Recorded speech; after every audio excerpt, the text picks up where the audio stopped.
population strength, this time with our population, about 84 million Nigerians will be piling out this Saturday to decide who steers the ship of the Nigerian nation. Our youth population accounts for 51% of these numbers. We decided that we're not too young to run bill into law. This would have been the best times of our lives. To retire our fathers and give our country the youthful leadership it lacks. But money still play a huge role in our polity. The youth might not have enough money to wrestle our way to power. Hence, we might be denied the kingship. But guess what? With our population strength, this time we decide. This time we vote. This time we are positioning ourselves as the kingmakers.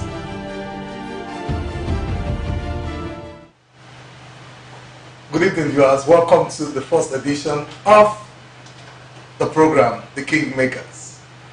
Guess what? I have my guest already seated in the studio. I'm going to start from my far right. Comrade Stanley Sakweno. Please introduce yourself. I'm Comrade Stanley Sakweno.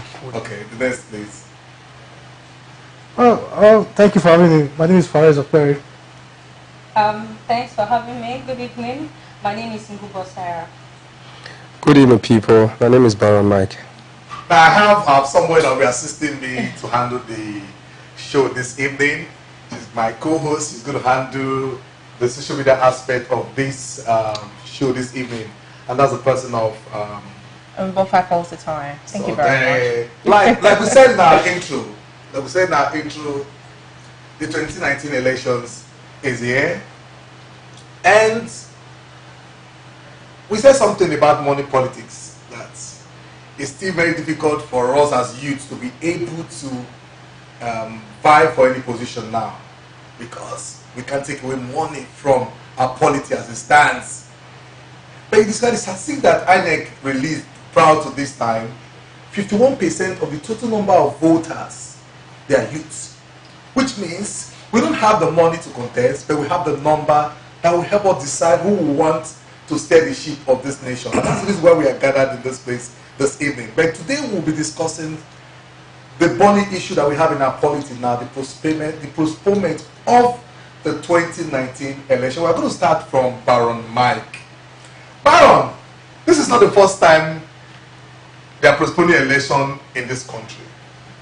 But I believe that this is the first time that they are postponing election in this country and everybody is crying foul.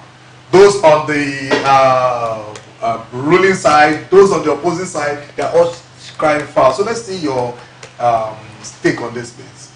Well, it's not surprising that people are expressing divergent opinion about the postponement, because as it is, we all have a very, very high stake. We all want an election conducted. Some want to be retained in power, and others want to come into the seat of power. So it is only natural that politicians will start to share divergent view. While some are thinking a particular party have sabotaged the process, others, of course, are counter-thinking that the other party would have done that. But be that as it may, it is a direction, however, to show that Nigeria as a country, we are still way back from development. We are still way back from where we should be, the ideal position where, of course, the nation of our status should have attained. We had over 3 years. Let me be minimal with a projection. We have over 3 years to prepare for an election. I'm sure that INEC had a definite time where they wanted to do everything. So, of course, for me, I am certain that this was going to happen, that the party A will say party B caused this, party B will say party A. It's going to be trading of accusation or counter trading. So if something like this had happened, you should not expect a particular party to either take the blame or the others not to blame the other party. So thank you very much, Baron Mike. As one writer put it, he said the postponement of the 2019 election by INEC is a strategic impunity. Igubo Sarah, what's your take on this, please? You are from the ruling party, so what's your take on this, please? I totally disagree with that. first of all, let's look at the rescheduling. I hate to use the word postponement of the election, the rescheduling of the election. Both the All Progressive Party were quite not happy with the turnout, because looking at where we are coming from since the military conducted elections, thereafter we have been conducting elections. These are issues that before now, INEC already know what is happening. They already know, okay, these are the challenges, this is what is happening, but up to now we are still having the same issues. So we are even more angry about it, because Nigerians that day were all eager. We were all eager to go out and cast our votes, only to be told that about 2:30 that they've rescheduled the elections. You know, we should also look at the cost from the political angle. We should look at the private sector, their losses for that day. We should also go out as well, look at the common man, their losses for that day. We are not really happy that INEC had to reschedule the elections. And if you can see vividly, the national chairman of the All Progressive Congress, the person of Comrade Adams Oshomola, you saw the way he reacted to it. We are not happy with it. The president has made his stand right from the beginning that he wants a free, fair and credible elections. The president, as we speak, was already in his house in Daura when he got the message. So we are not in support of the rescheduling of the elections. I remember, Mr. Fares, I remember some time back when INEC brought their budget to the House of Assembly, that, come on, this is the amount we want to use to prosecute the 2019 election. It got to a stage, everybody was shouting, this is too much. INEC said, come, we need these amounts for us to be able to come up with a free, fair and credible election. And the budget was passed, money is given. But at the end of the day, as far as their performance is concerned, I'm using the word performance as regard to postponement, it's still status quo. What's the take on this, Mr. Fares? Well, we have to understand why INEC first of all came out with that kind of budget. The reason why INEC came out with that budget was because INEC initially said that they were going to introduce a lot of technology into these elections, and that was what informed the process when they were making their budgets. And part of it was that they were going to do transmission of results live from the unit to the National Coalition Center. You know, they were in the process of amending the Electoral Act, which was sent to Mr. President. Sent the first time, the President refused to assent to it. He said he had issues with the sequence of the elections, and that he believes that only INEC have the powers to fix the dates of an election. So he brought the bill back to the Senate. They looked at it again, removed the sequence of elections, sent it back to him. After some time, he still refused to assent to it, brought it back again. Again and again, for 4 times, the president refused to assent to it. But then, if you look at it, INEC based their budgets on the fact that they were going to deploy a lot of technology. But the president's refusal to assent to that bill, the president's refusal to assent to that amendment bill also affected the whole process. Okay. Which means money that should have been budgeted, should have been used, was budgeted, but right now those technologies are not being brought into the system. I mean, that's... Now, Mr. Fares, I'm going to come back to you, because we've been listening to various reactions as far as this postponement is concerned. And the view you are taking it from, I think I've not heard it from any angle before. That the reason why the election was postponed might be because the president refused to assent to the electoral. No, that's the reason why that's the reason why INEC had that big bogus budget. Okay. That's what I'm saying. Not necessarily why the elections were postponed. Now, Mrs. Comrade Stanley Usakwinokwedi, what's your take on this, please? Of course, we really need to understand something, that as a people, it is not necessary for us to begin to blow things out of proportion. These have not been the first time that we've seen postponement. Of course, you will recall that sometime in 2011, election had already commenced in places like Zamfara, Lagos, as the case may be, before the then INEC chairman, Atahi Rujiga, called off the elections on the basis of lack of logistics or not being able to supply logistics across the country. When I say logistics in this context, have to do with electoral materials. So as of then, I think every Nigerian accepted with good faith. But one thing we need to understand is this: it is what doing well. It is better for us to postpone the elections and to have a well-organized elections that will be free, fair, and credible, than for us to say, let it just hold today, but at the end of the day, after the election or the election result might be greeted with much litigation. So I think in this contest, I don't have to blame INEC, and I don't have to blame any political party, because as far as I'm concerned, as a member of the All Progressive Congress, we are really ready to prosecute the elections that very day, not until by 2 a.m. we got the information that the elections have been postponed. So this is an opportunity for us to call on Nigerians to please maintain our sense of decorum. If you look at the extension of the elections, it is not as if it is done for 7 weeks, 6 weeks, as the case may be.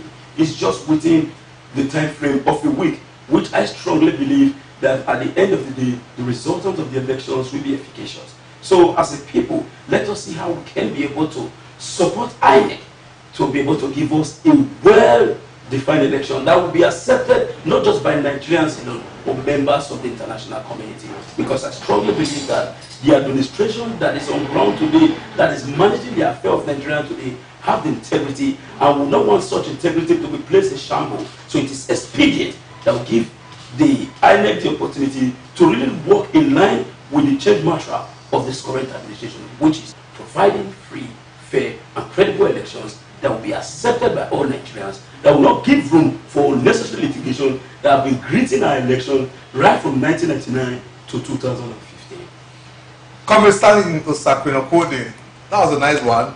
I believe if Comrade Stanley was to be the chairman of the All Progressive Congress, the speech you just gave to us would have calmed the nerves of your party members. But the issue now is that your chairman, Comrade Adams Aliyu Shomole, is blowing hot. He's not taking it the way you are taking it. Yes. And one of the reasons why INEC gave that they postponed the election was because of the fact that politicians, they refused to adhere to electoral timetables.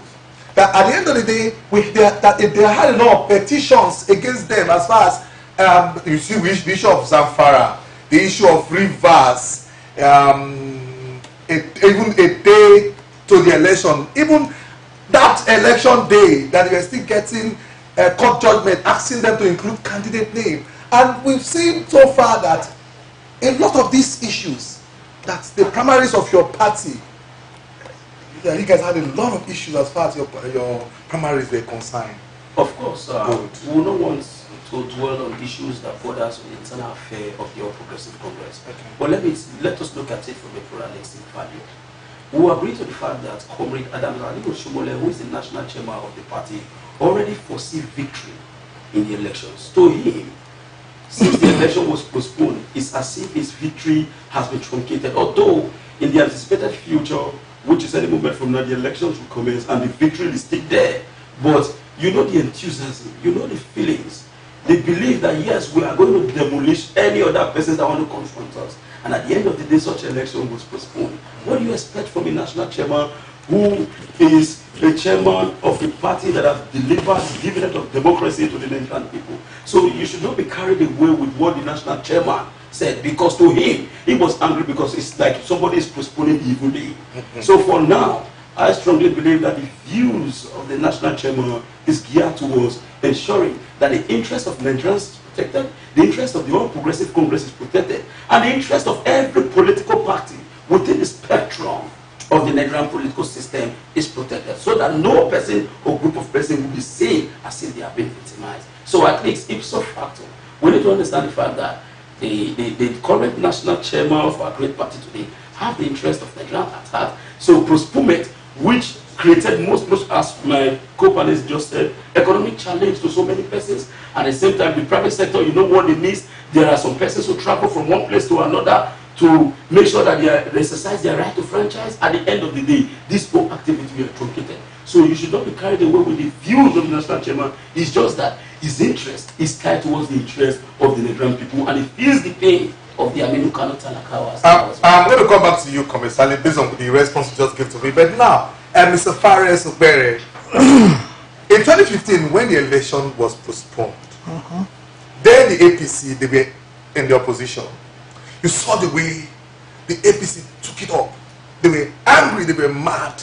That, come on, you guys are postponing evil days. That this election, and it does not have any reason to postpone the election. But it looks as if your party, they're a little bit relaxed. Does that justify what the claim of the All Progressive Congress that your party or INEC is working with your party? Well, I wouldn't blame the APC for insinuating that INEC is working with the PDP. If you look at what happened in the elections, the postponement, and what happened before the postponement, you see that there was a grand scheme by the APC to frustrate that elections, because the APC of today, as we know, they are afraid to lose power. They are afraid of free and fair elections. Everything leading to this election, nothing that the president or the presidency has done to support his claim that he wants free and fair elections. First of all, they refused to sign the Electoral Act, which would have guaranteed a free and fair election to a large extent. Secondly, the APC refused to support INEC in all INEC was doing, because INEC does not work in isolation. INEC needs other agencies of government to function. And if you look at the agents, those that frustrated the logistics of that election are mostly the agencies that are under the federal government. For example, we were told that most of the Air Force conveying materials to states that they, particularly PDP stronghold states, some of them were asked admit air to turn back to Abuja, and then they complained of weather and every other logistical problems. You see that it wasn't something that just happened out of the blue. It was orchestrated by a party that has nothing to tell Nigerians, because Nigerians are tired of this party. Nigerians are tired of the APC right now. If you sample opinions on the street, you see that the average Nigerian is disenchanted. Mr. Price, you know what? That opinion, we are going to sample our opinions. No, please. Let me learn. Yes, let me learn. Because I'm driving to your question. Okay, but at the end of the day, you see that the process that led to the postponement was orchestrated by the APC. They started the whole thing, and why they wanted that, they wanted elections to be staggered. They wanted elections to go in some states, whereas there will be no elections in many PDP states. Let me give you a clear example, because I was part of the agents from the PDP who was sent to CBN to follow up with CBN and follow up with the inspection of sensitive materials for the elections. We went to CBN in the morning. We were told that the materials were not complete, and the elections was just the next day. Then later in the afternoon, they said that some of the materials for Edo were sent to Delta State, and some of those from Delta were sent to Edo.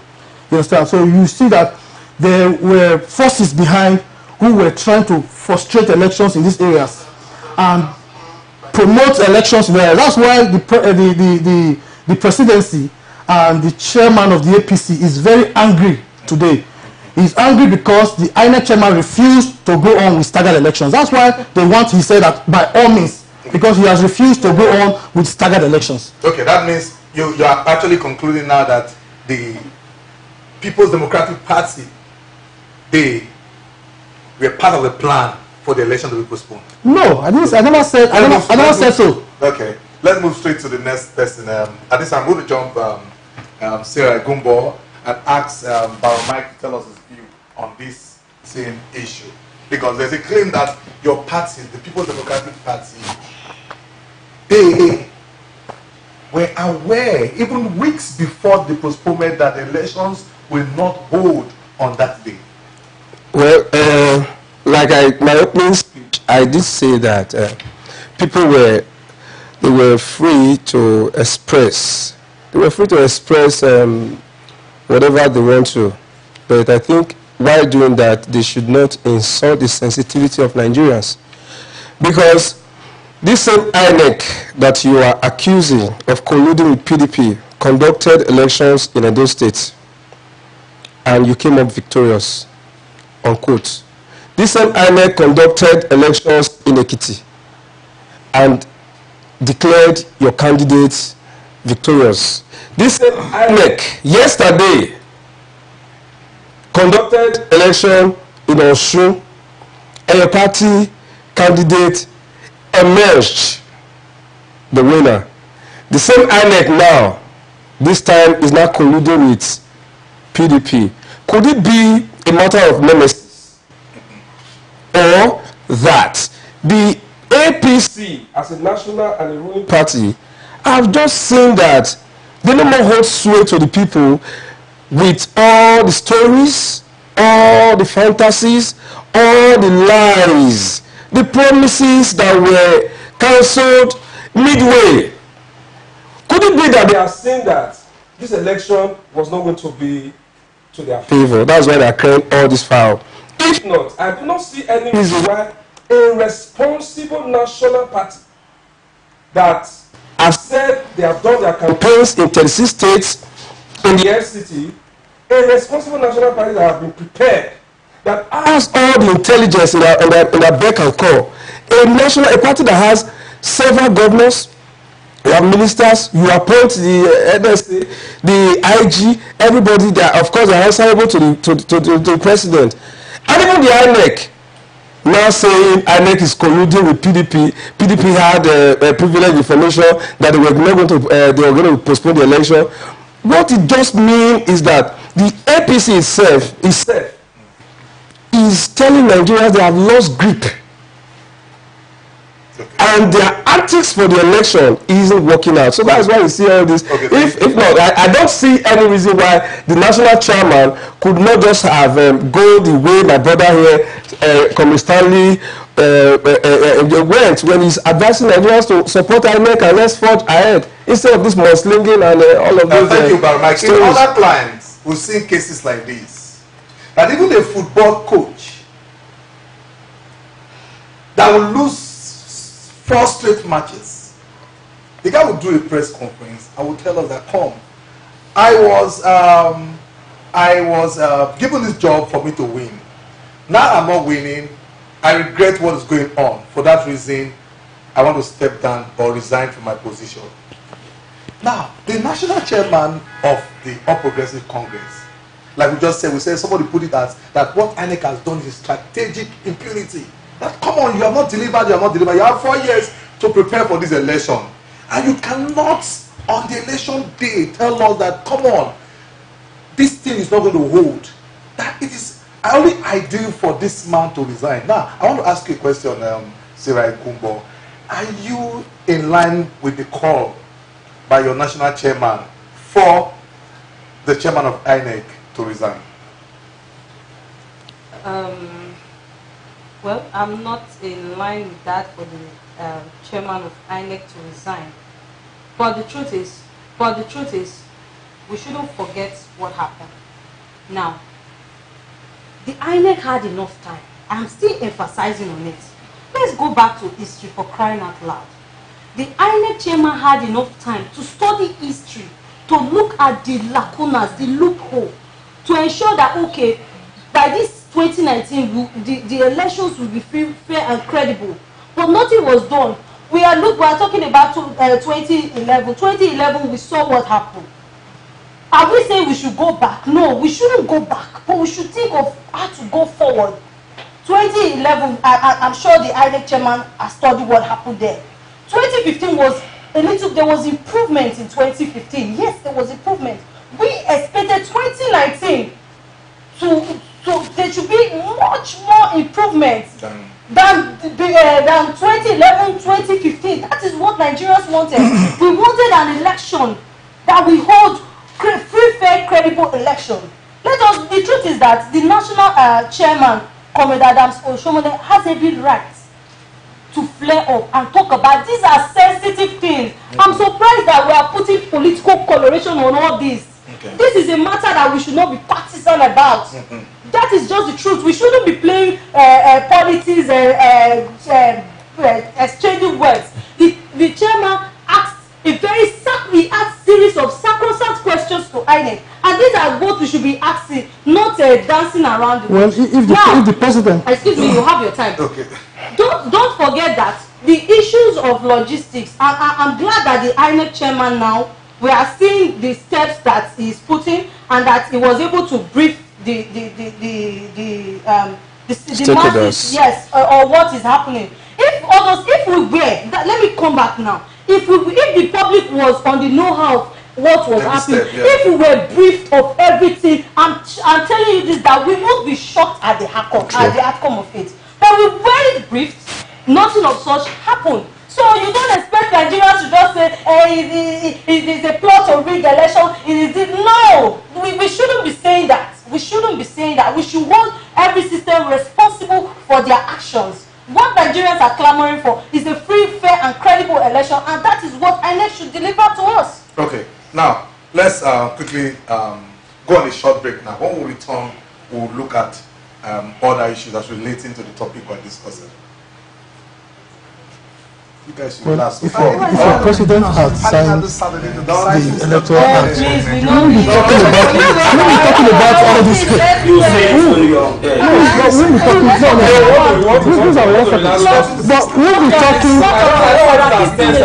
won't be talking about this if you have signed, if the president has signed the electoral act. We won't be talking about this. We will be talking about ballot stuffing and ballot snatching. No, ballot stuffing. We will be talking about it. But that's the truth. Who is that person? When the thing in the family say they put political. No. I only responded to. This is a very serious issue. Nothing serious there. The serious thing. Okay, you wanted us to go to an election without result sheet in the door, right? So that you can go and write the result. That is why we are all that they should have been left. You told this INEC. You told this INEC that bring those results out. So you want to see you were one was APC agent, not it. One was APC agent. Now who is in charge of election? Continue. Go live. We'll start going. Continue talking. Hey. Guys, you need to see what's going on behind stage. No, I was just about to ask. It's getting heated here. Like I told you, there are a lot of things we are expecting as far as this discourse is concerned, and by panelists, they are really doing justice to this. But please, I want to beg us something. Let us take passion out of this discourse. Emotion. Let's take passion. Let's take emotion out of this discourse so that we can be able to hit the nail on the head. Now, before we went on the short break, Igumbo Sarah was saying something that, yes, the national chairman is calling for the resignation of the INEC boss, but as far as she's concerned, that shouldn't be so. Now, the issue now, we want to ask every one of you here, and anybody can just give us your take on it. Why should INEC chairman be the first person to resign on the basis of incompetence in this country? Well, yes. that's a very good question. Why should it is simple. Because of the interest of those he has tempered upon. Okay. Not because meaningfully he has offended Nigerians. For God's sake, we should be aware, of course, that the INEC chairman is not also the head of logistics. If logistics was is the blame we are giving logistic, we are saying logistic problem. We of course we have people in the line of logistics, but because of course he has postponed the day people wanted to deliver some plots, some things they wanted to do that they may not be able to repeat. They have not become too emotional. It's not because of incompetence. Let's not even use that word. It is because he has offended the power that be. Okay. And they know what is head. Okay. Where's the truth? So you feel what the INEC chairman has done is okay by you? No, of course not. Okay. But why are we, for the first time in this country, serious about people relinquishing their authorities because they didn't deliver? And that's why I believe we are the kingmakers. So it's not the Nigeria. So we're asking, invariably we're asking the INEC chairman, the APC chairman is asking the INEC chairman to resign based on incompetence. The most incompetent person we have in this country today is President Muhammadu Buhari. I can explain to you. Okay. I was saying without any apology. The president is grossly incompetent. They want us to hit it. What I want us to do as far as this discourse is concerned is this: we must respect the position that anybody we are going to mention their name here. We must respect the position that they are occupying. You understand me? So using the word like that the president is we shouldn't use words like that. You know why? Because we are the kingmakers. We are supposed to come into the system and change the way things is being done. So the question now is this: why should this be the first time we are asking a Nigerian to resign as a result of incompetence? Yes, before I react to that particular question, there is need for me to address some issues raised by my brother Faris Okwere. Yes, he talked about Nigerians are angry with the party, the APC, the Nigerians fed up with the party. I'm surprised that Faris Okwere have decided to throw away history. I think he's not a good student of history, because if he's a good student of history, he should have known where we are coming from. Exactly. As of today, before now, the sum of $16 billion was suspended in the power sector. As we speak, there is no light in Nigeria. And you are here blaming President Muhammadu Buhari. So a few days ago, not up to about 2 weeks now, a cousin to President Jonathan came out publicly to say he collected the sum of $40 million from the same economy to take care of militants. That is to say, if you are a good citizen in the country, you cannot have direct benefit from government. Not until you shoot gun and begin to create economic or political imbroglio, you won't be recognized in the country. Okay. And again, the then Minister of Petroleum Minister, Denisiani MODUPE, stole billions upon billions of dollars. She's nowhere to be found. She ran immediately after Jonathan. She's in the UK. Excuse me. No, she's in the UK. Yes, it's true. No, I'm making a pressure. No, let's give him time.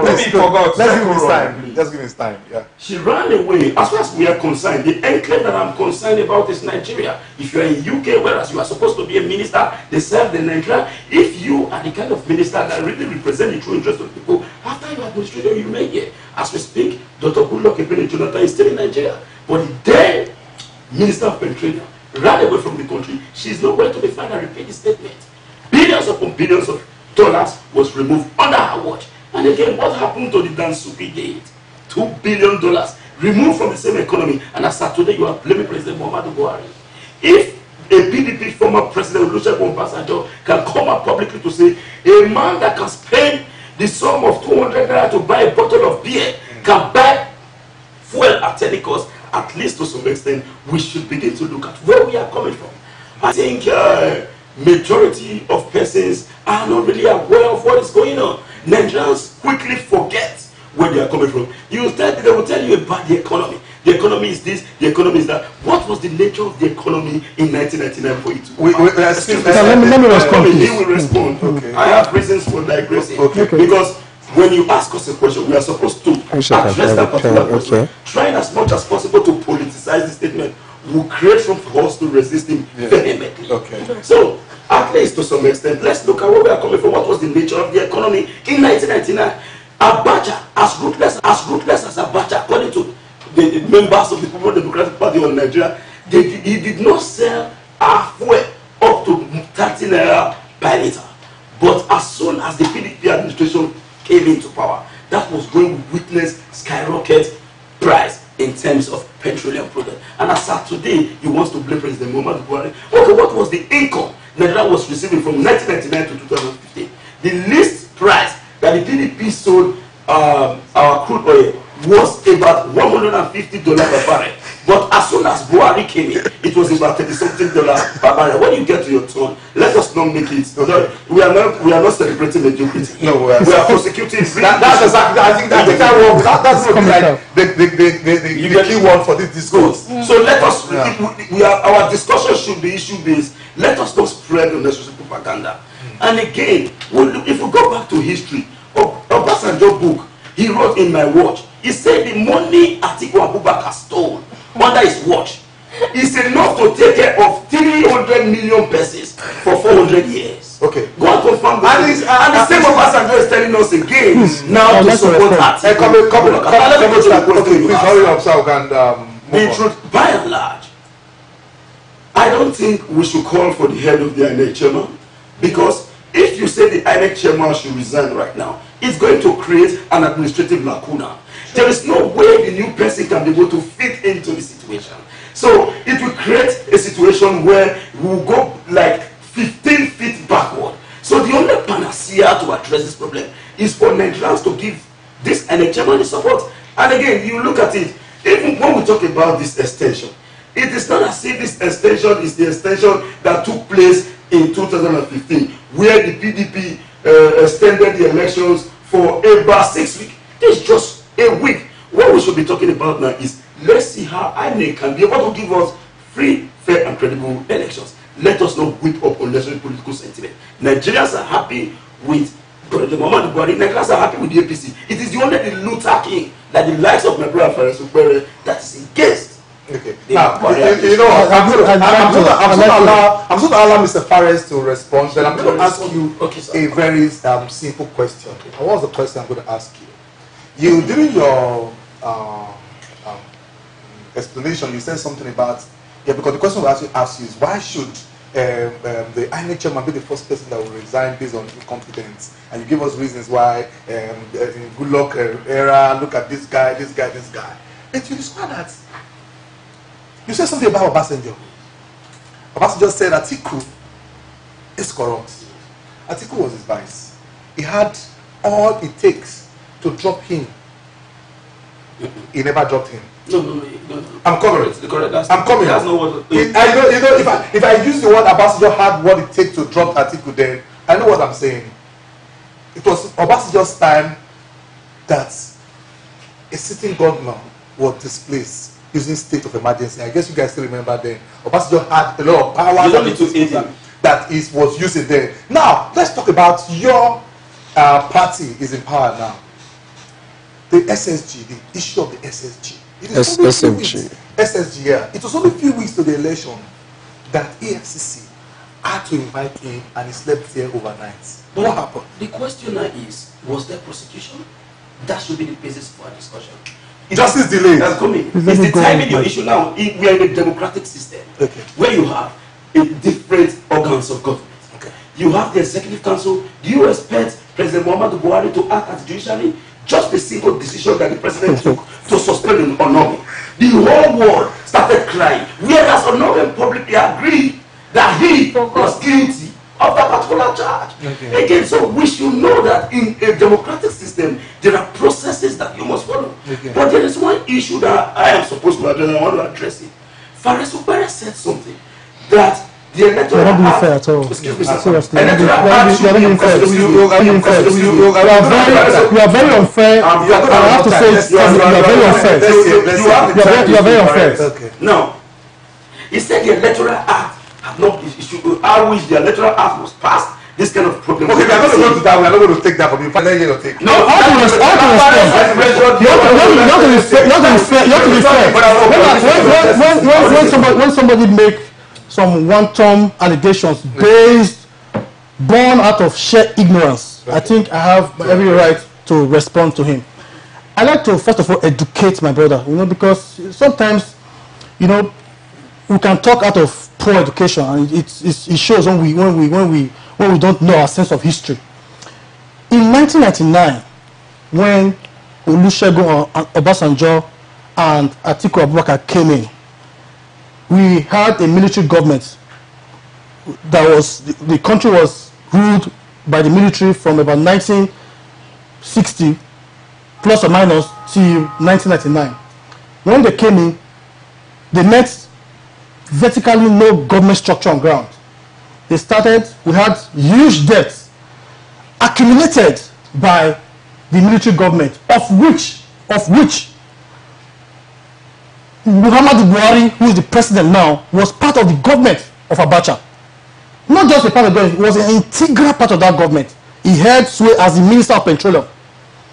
Now, when they came in, the debts accrued to the nation then was over $30 billion. There was no savings. Nigeria had no foreign savings. Nigeria had no SS school account. Nigeria had no other money outside the country legally belonging to the country, apart from the ones stolen by Abacha and Muhammadu Buhari at that time. Now, what happened was, all of these debts was paid off. They went in, they restructured government. The restructured government at that time paid Nigerian debt, left 43 billion in our foreign reserve before leaving government, from 0 to 43 billion, because he said, and at that time when they came in, the price of the price of crude oil was $20 when they came in. Now he mentioned that PDP sold oil for the time PDP they sold oil for $100. That's another statement born out of sheer ignorance.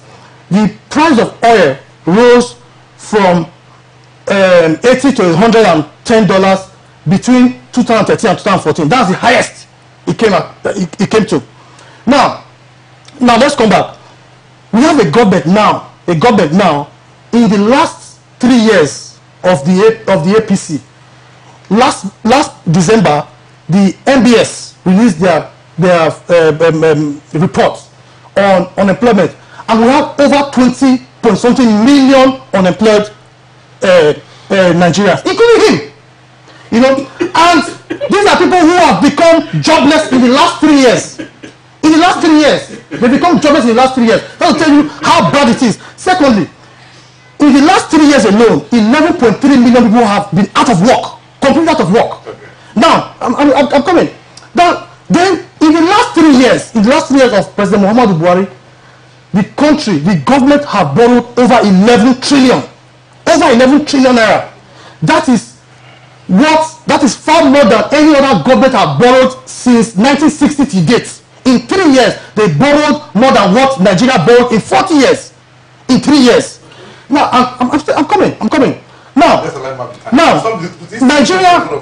That's why I said I was going to educate you a little bit. Okay. Nigeria, right now, we're a country of 200 million, plus or minus 200 million people, and right now we have 90 million extremely poor people. Not just those who are poor, but those who are extremely poor, which means those who cannot afford to spend $1 in a day. It's not less than $1 in a day. 70 cents. Okay. Now, how did you get here?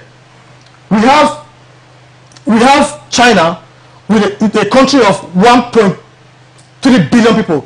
They don't have up to 100 million poor people. They don't have up to 90. That's true.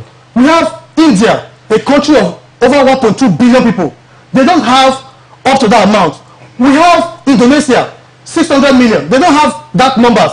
We have the US, over 400 million people. They don't have that amount of people. We have a country of 200 million people.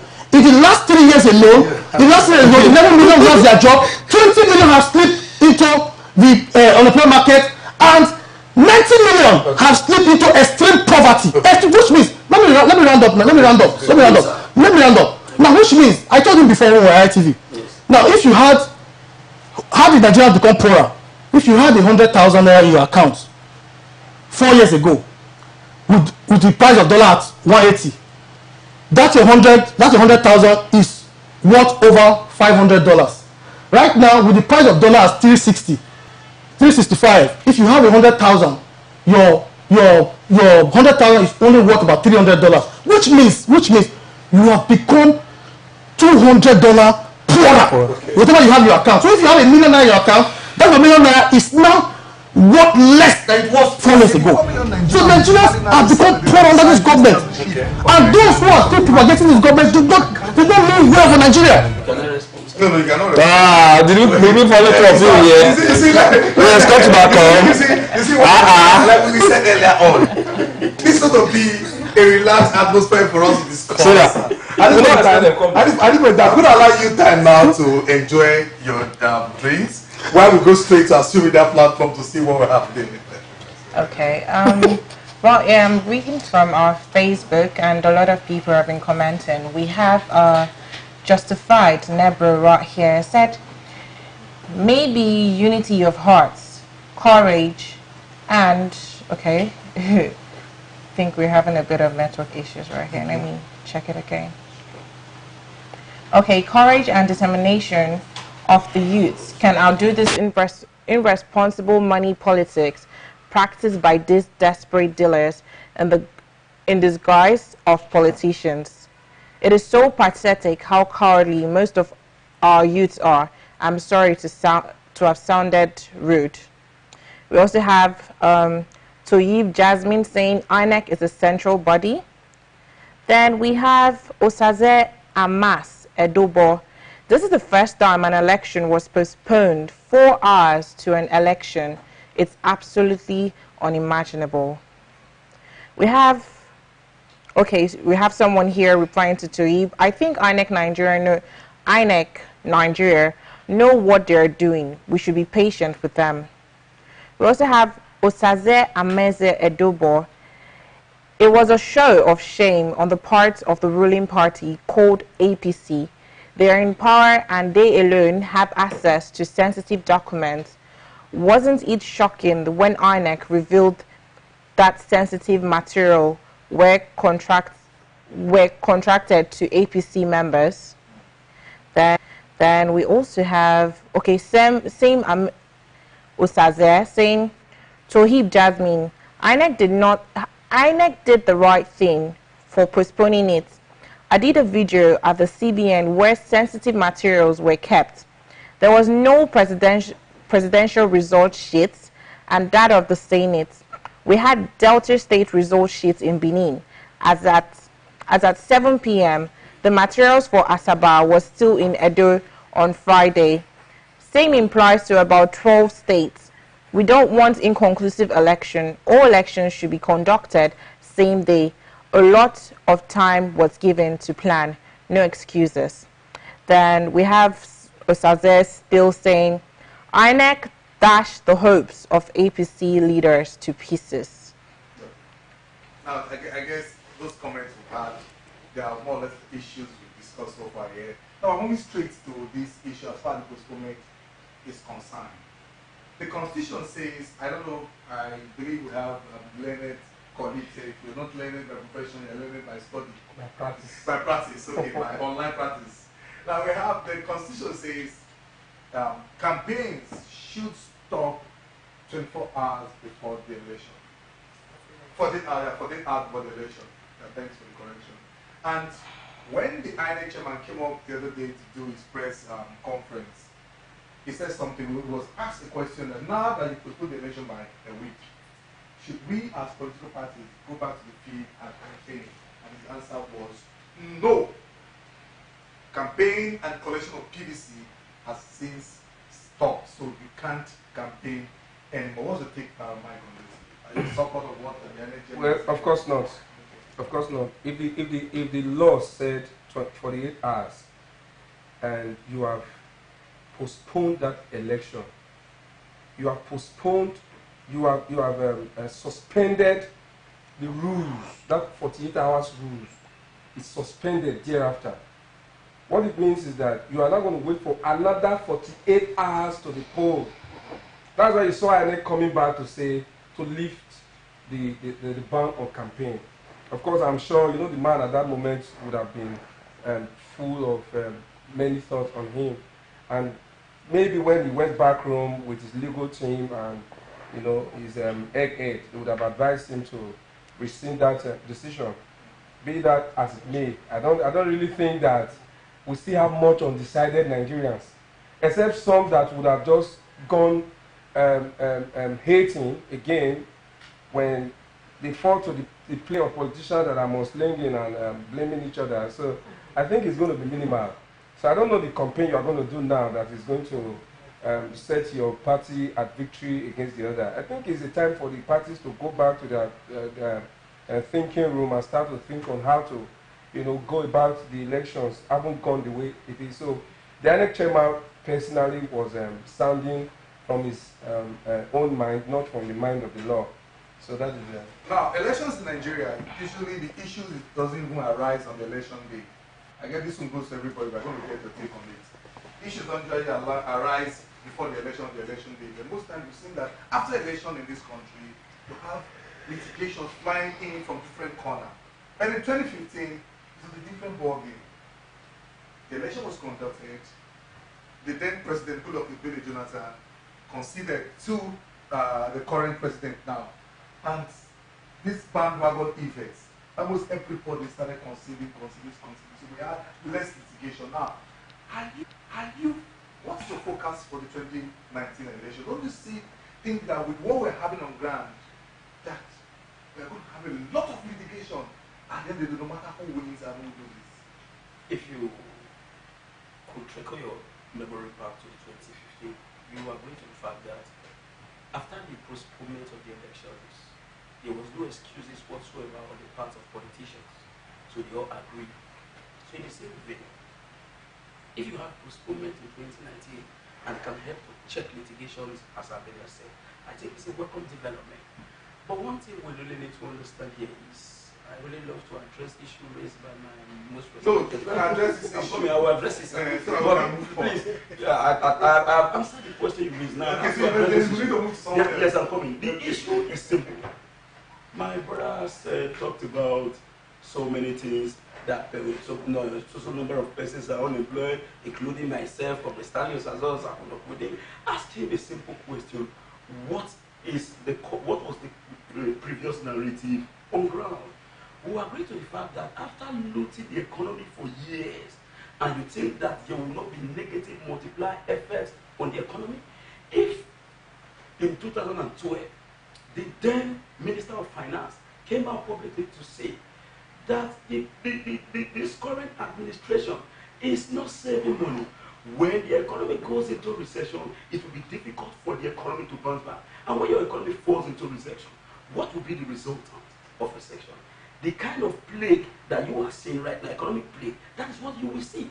In 2015, after the sum of $49 billion was stolen from the economy, the then CBN governor raised an alarm.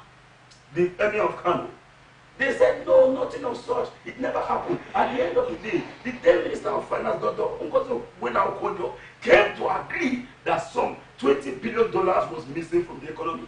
Calculate $20 billion. Calculate, let's say $49 billion, quote and unquote. Calculate $2 billion from Dansuki. Calculate $40 million from Jonathan's cousin. Calculate all this money put together, $16 billion in the power sector. The reason I'm coming, sir, let me submit. Put all this together, and you expect economy of such as this that have been looted not to have this kind of economic impact. We are even happy to see that the level of unemployment is not even beyond what we are seeing right now, because the rate at which you people bastardize the economy is enough to place all Nigerians into the backwater of economic decadence. Thank you very much. Comrade Sally, thank you. No, please don't respond yet, so I can move very fast. Now, Sarah Igumbo, I'm going to ask you this question. Give me a short answer, then so I can give you the question I want to ask you. The question is this: in 2015, what was your party's slogan or your mantra? Change. Change. In 2019, what's the party's mantra? Next level. The question I want to ask now is this: has anything changed in Nigeria from 2015 till now? Yes, a lot has changed. Can you please give us two? Okay. Let's look at the economy, and then I'm going to take two things. Okay. Now, in 2010, the National Bureau of Statistics told us about 60.1% of Nigerians were living in extreme poverty. Now, let me come back to what he said. I'm coming from his angle. Let me come back from what he said when he was talking about poverty. Now, what I wanted to ask him was that, as at then, when PDP was in power, what programs, what projects did they put in place to elevate poverty in Nigeria? There was absolutely nothing. You won't tell me nothing. You won't tell me Shopee. You won't tell me Shopee program, because nobody can come out now and tell me one tangible, one individual now will come and say, yes, I'm a beneficiary of the Shopee program. Okay. But our social investment program, like for example, let me come to trader money. Okay. With the amount that is being loaned out to traders, that is going to help small scale market women to grow. A market woman that is selling belly tomatoes that is not even up, that at the end of selling it not even up to 500 naira. With that amount of money now, we'll be able to expand. We'll be able to expand. Okay. Now, another thing I'll talk about is the huge debt that he was actually talking about, that said they laundered Nigeria into. Now let's look at the states. A lot of states were owing salaries. There was no money. President Buhari brought up bailout fund, and because of that, states were able to pay workers in time. States were able to pay workers in time. But let's look at pensions. Before now, that one was one story. Okay. Pensions that were due, they were not being paid. But since the inception of President Buhari, he ensured that pension workers are being paid, and Biafran veterans are also being paid. Okay. Now let's go into the railway. You can see what President Buhari is doing in the railway station. I know if you tell me that, oh, he started in Jonathan. Did we see any results? We are not seeing. No, I know that's what you said. No, that's it. No, you can't be asking now. No, it's not a party question. It's a question. No, this is not how to do it. It's civil. She's sounding well. Yes, she's going to help her. Everybody. Is it a party problem? Is that a party problem? No, sir. Sakara, the truth is that it's like we're overindulging. It's like we're creating a program for APC. But you have to take charge of this. I should. It's a You see, I am happy with the way we started this. Mr. KEVWE, I didn't know. She's still not. Okay, you're not finished. Except if you have the whole time for us to spend. Stanley had a long time. We're going to meet. My producer is telling me now that we've overshot our time. But you know what? You know the good thing about this program? This is just our debut edition. We're going to be meeting again tomorrow to discuss serious issues. You see what? I'm excited. I think you guys did excellently well. I didn't expect I'm going to get this kind of response I've gotten. You see, when we see you guys trade banters online, I was expecting a lot of people will come with gloves today and start fighting. I never knew that it's a family thing. Because at the end of the day, what matters is Nigeria. Nigeria so first. I want to thank you. I want to allow teams to be in charge of our trade. Send the team to prison. If you cannot send them to prison, leave that place. That is what we are saying about your competency. You cannot say you're the same thing, you're blaming thieves. Why don't you arrest them and protect them? When are you going to arrest the thieves? You are calling them thieves. Are we doing any ceremony? You are calling for thieves and saying you're a thief. Why not arrest them?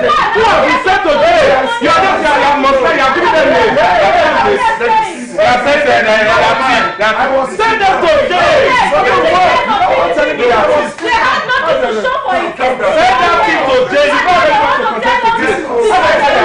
They are not coming tip. Our final statement. Tip. Our final statement. Send that thing to jail. Please hold on. Okay, you know what? I was going to give you guys opportunity to give us your parting shot, but we're not going to have that now. Because you know why? We are going to this is not enough. This is not parting shot because we are going to come back tomorrow again. Yes. We're going to discuss other issues again because as far as we're concerned, we are nothing. Baron is supposed to be I'm coming. We are nothing. We are nothing. In game making is not easy. We are going to continue from that tomorrow. So viewers, I want to thank every one of you for spending that time to listen to what we have to offer for today. Remember, this program is going to run all through the election period till next week, Tuesday, when we hope a winner would have been announced. And for that reason, these are the panelists we have for now. As the program continues, we'll be bringing other panelists to join us on this stage to discuss the Nigeria of our dream. So for now, I want to thank every one of you that made it to the show this evening. Comrade Stanley Osakwinokodi, thank you very much. This is my first time of meeting Comrade Stanley Osakwinokodi. Thank you very much for coming. Fares is my next door neighbor. Thank you very much for coming. The good boss Sarah, thank you very much for coming. And my brother, Baron Mike, thank you very much for coming. This is what I'm going to call it a day today. See you guys tomorrow. Thank you, Nigerians. Good night. Thanks for watching, guys. Alright, let's go continue our But in the formula Nigerians will be planning out this Saturday to decide who steals the sheep of the Nigerian nation. Our youth population accounts for 51% of